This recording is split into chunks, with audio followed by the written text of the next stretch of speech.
All right, today we're going to talk about something we all use every single second of every day, but almost never think about. It's our greatest superpower. I'm talking about language. It's like this invisible code running in the background of our minds, building our thoughts, our relationships, our entire world. So let's try and crack that code, shall we? Let's see how it all works. Just think about it for a second. Right now, you could tell me about a trip you took 10 years ago, or what you're planning to do next Saturday. It seems so normal, right? But that ability to just, jump around in time with words, that is an incredibly rare and powerful thing. So, how do we do it? How do our brains actually pull off that magic trick? Well, to get to that answer, we've got to get one thing straight first. Language isn't just communication. Sure, a traffic light communicates stop or go. A dog barking communicates something. But what we do with language, oh man, it's on a whole other planet. See, what we have is a system, a really complex one, with all these hidden rules.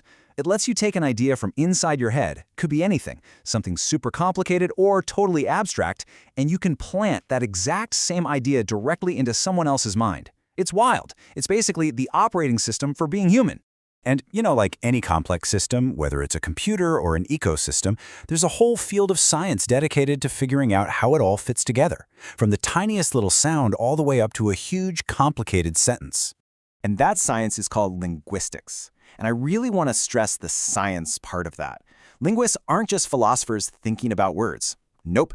They study language the same way a biologist studies a cell or a physicist studies gravity, with data, with experiments, with real rigor.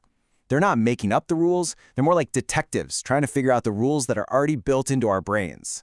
And this right here, this is probably the most important thing to get about linguistics. It is descriptive, not prescriptive. So what does that mean? Well, think back to your old English teacher who told you, never end a sentence with a preposition. That's prescriptive. It's a rule someone made up about how you should talk. A linguist, though, they're like a scientist in the field.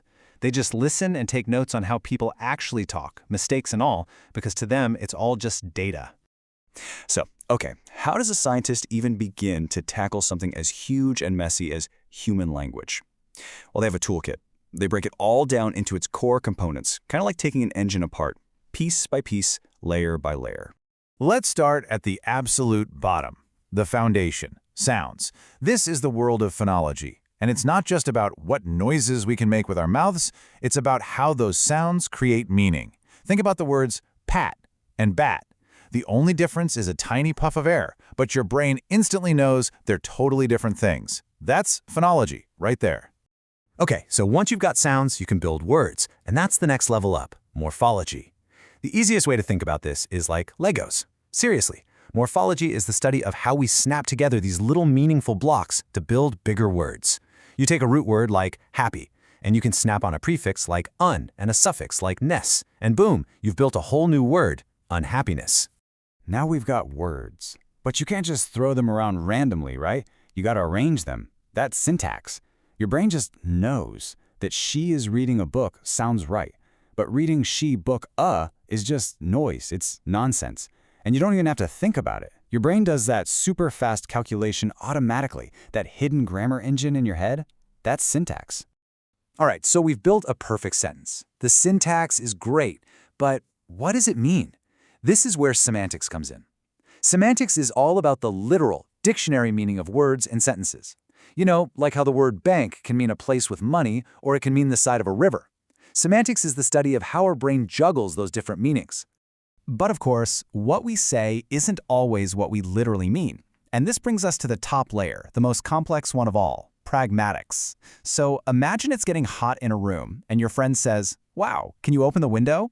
They're not actually asking about your physical ability to open a window. It's a request, right? You'd never answer, "Yes, I am capable." You just open it. Pragmatics is all about that hidden meaning, the stuff we understand from context. Okay, so we've got our linguist's toolkit now. Sounds, words, sentences, meaning, and context. With that in mind, let's circle back to where we started. What makes this whole system so incredibly different from how animals talk to each other? Well, for starters, there's creativity. Human language is wide open. We can create and understand sentences that have never, ever been said before in the history of the world. Just think about it. Words like selfie or even using Google as a verb. Those didn't exist not too long ago. We just made them up. Animal communication, on the other hand, is pretty much a closed system. They have a limited set of calls and signals for specific things, and that's usually it. And second, and this brings us right back to that time-traveling thing from the beginning, is something called displacement. We can talk about last year's vacation, or our plans for 10 years from now. We can talk about dragons and unicorns. Animal communication is almost always stuck in the here and now. A bird chirps a warning because a cat is right there. It can't tell its friends about the scary cat it saw yesterday. And the last big one is how we learn it. It's called cultural transmission.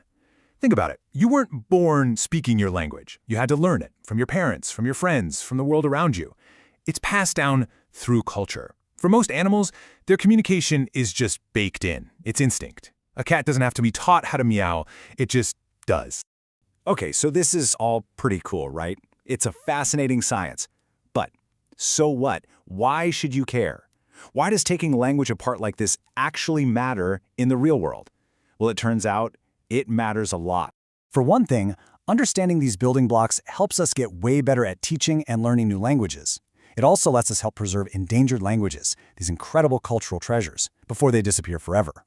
Plus, it gives us a window into how the human brain works, which is huge for things like psychology and education. And maybe the biggest one today? Technology.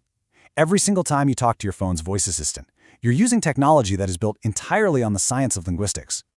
When you really get down to it, studying linguistics is really about studying what makes us human. Language is the tool we use for everything. Building friendships, creating entire civilizations, passing down everything we know to the next generation. It's not just one of our abilities, it's arguably the most important one we have. I mean, we've used this amazing tool to build everything from beautiful poetry to the laws that govern countries, even the code that runs our computers.